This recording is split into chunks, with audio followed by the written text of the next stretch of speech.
आकाशवाणी देहरादून से प्रस्तुत है प्रादेशिक समाचार। पहले मुख्य समाचार। प्रधानमंत्री की अध्यक्षता में नीति आयोग की शासी परिषद की 9वीं बैठक नई दिल्ली में आयोजित हुई। श्री मोदी ने कहा, विकसित भारत एट 2047 का लक्ष्य प्राप्त करने में राज्य महत्वपूर्ण भूमिका निभा सकते हैं। केंद्रीय गृह राज्य मंत्री नित्यानंद राय ने देहरादून में बजट 2023-24 के संबंध में आयोजित चर्चा में कहा, इस साल के केंद्रीय बजट ने विकसित भारत की नींव रख दी है। प्रधानमंत्री कल मासिक रेडियो कार्यक्रम मन की बात में अपने विचार साझा करेंगे और राज्य के पर्वतीय क्षेत्रों में बारिश से कुछ स्थानों पर सामान्य जनजीवन प्रभावित। नमस्कार, समाचारों के साथ मैं अखिलेश चंद्र गैरोला। और अब समाचार विस्तार से। प्रधानमंत्री नरेंद्र मोदी ने कहा है कि विकसित भारत एट 2047 प्रत्येक भारतीय की महत्वाकांक्षा है। नीति आयोग की 9वीं शासी परिषद की बैठक को संबोधित करते हुए श्री मोदी ने कहा कि लोगों से सीधे जुड़े होने के कारण राज्य इस उद्देश्य को हासिल करने में एक महत्वपूर्ण भूमिका निभा सकते हैं। श्री मोदी ने कहा कि यह प्रौद्योगिकी और भू राजनीति तथा अवसरों के लिए परिवर्तन का दशक है। प्रधानमंत्री ने कहा कि भारत को इन अवसरों का लाभ उठाकर अंतर्राष्ट्रीय निवेश के लिए अनुकूल नीति बनाने की आवश्यकता है। उन्होंने कहा कि यह भारत को एक विकसित राष्ट्र बनाने की दिशा में प्रगति का माध्यम है। प्रधानमंत्री ने कहा कि विकसित भारत एट 2047 के सपनों को सभी राज्यों के सम्मिलित प्रयासों से पूरा किया जा सकता है। उन्होंने कहा कि विकसित राज्य विकसित भारत बनाएंगे। श्री मोदी ने कहा कि भारत एक युवा देश है। यह अपने कार्यबल के कारण पूरे विश्व के लिए आकर्षण बना हुआ है। इसका उद्देश्य युवाओं को कुशल और रोजगारपरक कार्यबल बनाना है। नीति आयोग की शासी परिषद की बैठक राष्ट्रपति भवन के सांस्कृतिक केंद्र में आयोजित की गई। नीति आयोग के अध्यक्ष श्री मोदी ने इस बैठक की अध्यक्षता की। बैठक में सभी राज्यों के मुख्यमंत्री और केंद्र शासित प्रदेशों के उपराज्यपाल, पदेन सदस्य के रूप में केंद्रीय मंत्री और विशेष आमंत्रित सदस्य तथा नीति आयोग के उपाध्यक्ष सुमन बेरी तथा सदस्यों ने भागीदारी की। प्रदेश भारतीय जनता पार्टी की ओर से आज देहरादून में केंद्रीय बजट 2024-25 पर चर्चा की गई। इस अवसर पर केंद्रीय गृह राज्य मंत्री नित्यानंद राय ने कहा कि केंद्र सरकार के इस वर्ष के बजट ने विकसित भारत की नींव रख दी है। भारत को विकसित राष्ट्र बनाने की योजना पर आधारित मोदी सरकार का यह बजट गरीब, युवा, किसान व महिलाओं की तरक्की और खुशहाली के साथ देश को आर्थिक रूप से सशक्त बनाएगा। मीडिया के साथ बातचीत में केंद्रीय गृह राज्य मंत्री ने कहा कि पर्यटन के क्षेत्र में उत्तराखंड देश भर में जाना जाता है। उत्तराखंड आध्यात्मिक और धार्मिक पर्यटन का केंद्र है। उन्होंने कहा कि वर्ष 2024-25 के केंद्रीय बजट से उत्तराखंड के विकास की गति तेज होगी। श्री राय ने कहा कि केंद्रीय बजट आर्थिक, औद्योगिक, पर्यटन और कृषि क्षेत्र में देश के साथ उत्तराखंड की स्थिति को और मजबूत करेगा। बजट के तहत राज्यों द्वारा पूंजीगत व्यय के लिए मुफ्त ऋण का लाभ उत्तराखंड को मिलता रहेगा।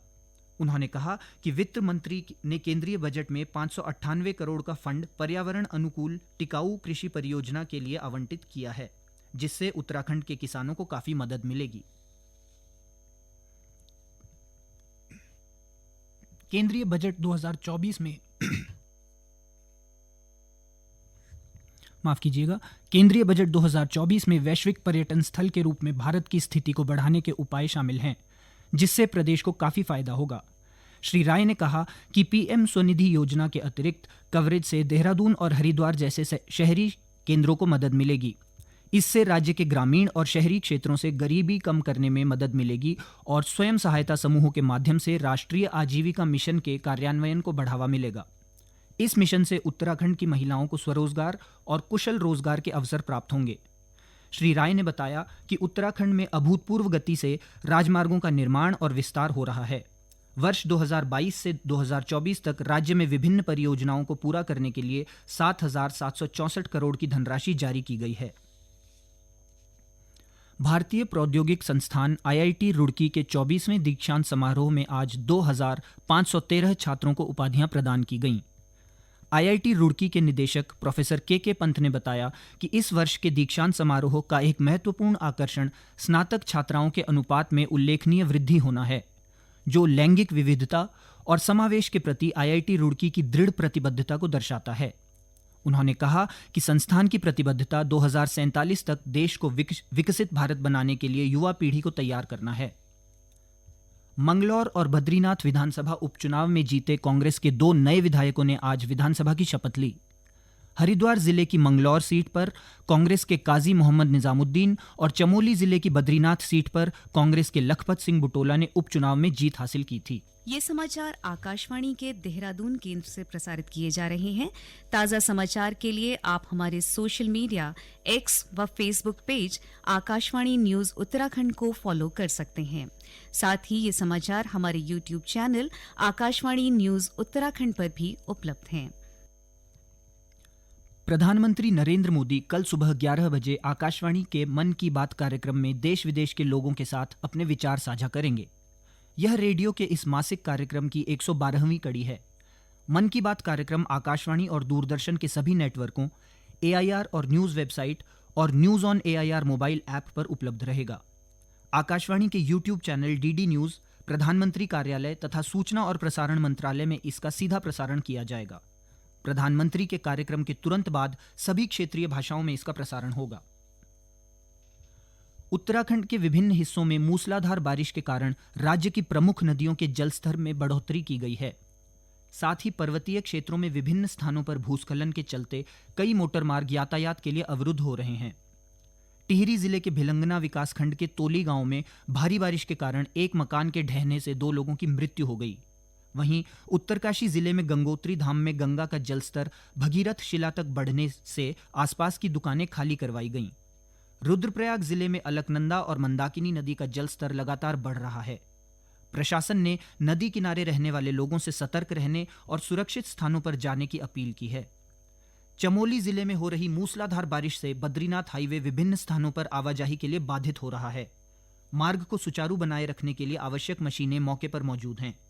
उधर इस बीच मौसम विभाग ने आने वाले दिनों में भी राज्य में बारिश का दौर जारी रहने का अनुमान जताया है।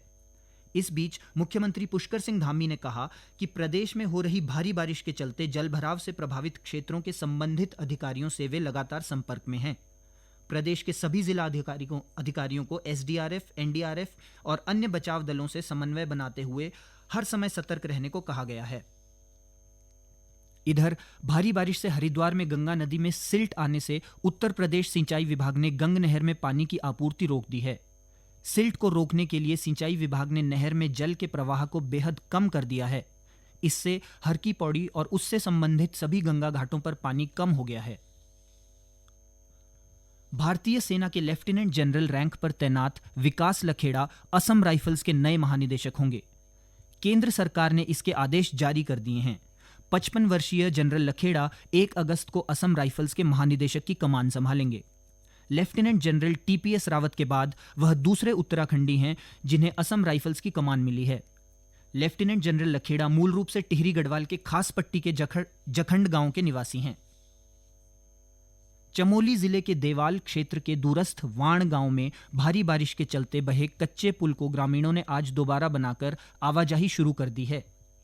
साकुलीगाड़ गदेरे में ग्रामीणों की ओर से बनाया गया पुल 25 जुलाई को भारी बारिश के कारण बह गया था। इस कारण ग्रामीणों व स्कूली बच्चों को स्कूल जाने के लिए 5 किलोमीटर का अतिरिक्त दूरी तय करनी पड़ रही थी। आवाजाही की समस्या को देखते हुए ग्रामीणों ने शनिवार को श्रमदान कर लकड़ी का वैकल्पिक कच्चा पुल तैयार कर दिया है। गोविंद वल्लभ पंत कृषि एवं प्रौद्योगिकी विश्वविद्यालय पिथौरागढ़ के कृषि विज्ञान केंद्र में कौशल विकास कार्यक्रम के अंतर्गत गार्डन कीपर यानी माली का 27 दिवसीय प्रशिक्षण पूरा हो गया है। प्रशिक्षण में जिले के विभिन्न गांवों के 25 किसानों ने हिस्सा लिया। प्रशिक्षण के दौरान किसानों को क्यारी बनाना, बीज की पहचान, बीज की बुआई, कलम बनाना, ग्राफ्टिंग, बडिंग, मृदा जांच के संबंध में जानकारी दी गई। साथ ही किसानों को मृदा, बीज और पौध के उपचार का प्रशिक्षण भी दिया गया। अल्मोड़ा के जिला अधिकारी विनीत तोमर ने आज सोमेश्वर में निर्माणाधीन उप जिला चिकित्सालय और अतिरिक्त प्राथमिक चिकित्सालय का निरीक्षण किया। इस दौरान जिलाधिकारी ने प्रभारी चिकित्साधिकारी को दवाओं का रिकॉर्ड समुचित ढंग से रखने और आम जनमानस को बेहतर स्वास्थ्य सेवाएं उपलब्ध कराने के निर्देश दिए। उन्होंने कहा कि बिना किसी ठोस कारण मरीजों को रेफर न किया जाए।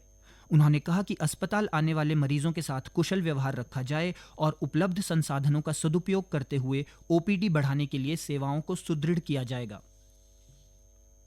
ग्रामीणों की आर्थिकी को मजबूत करने के लिए रुद्रप्रयाग जिले के जखोली विकास खंड के ग्राम पंचायत जवाड़ी में ग्रामीणों को अगरबत्ती बनाने का प्रशिक्षण दिया गया। ग्रामीण स्वरोजगार प्रशिक्षण संस्थान के निदेशक के.एस. रावत ने बताया कि सोमवार से शुरू हो रहा यह प्रशिक्षण 10 दिवसीय होगा। अंत में मुख्य समाचार एक बार फिर। प्रधानमंत्री की अध्यक्षता में नीति आयोग की शासी परिषद की 9वीं बैठक नई दिल्ली में आयोजित हुई। श्री मोदी ने कहा, विकसित भारत एट 2047 का लक्ष्य प्राप्त करने में राज्य महत्वपूर्ण भूमिका निभा सकते हैं। केंद्रीय गृह राज्य मंत्री नित्यानंद राय ने देहरादून में बजट 2023-24 के संबंध में आयोजित चर्चा में कहा, इस साल के केंद्रीय बजट ने विकसित भारत की नींव रख दी है। प्रधानमंत्री कल मासिक रेडियो कार्यक्रम मन की बात में अपने विचार साझा करेंगे और राज्य के पर्वतीय क्षेत्रों में बारिश से कुछ स्थानों पर सामान्य जनजीवन प्रभावित। इसके साथ ही प्रादेशिक समाचार का ये बुलेटिन समाप्त हुआ। नमस्कार।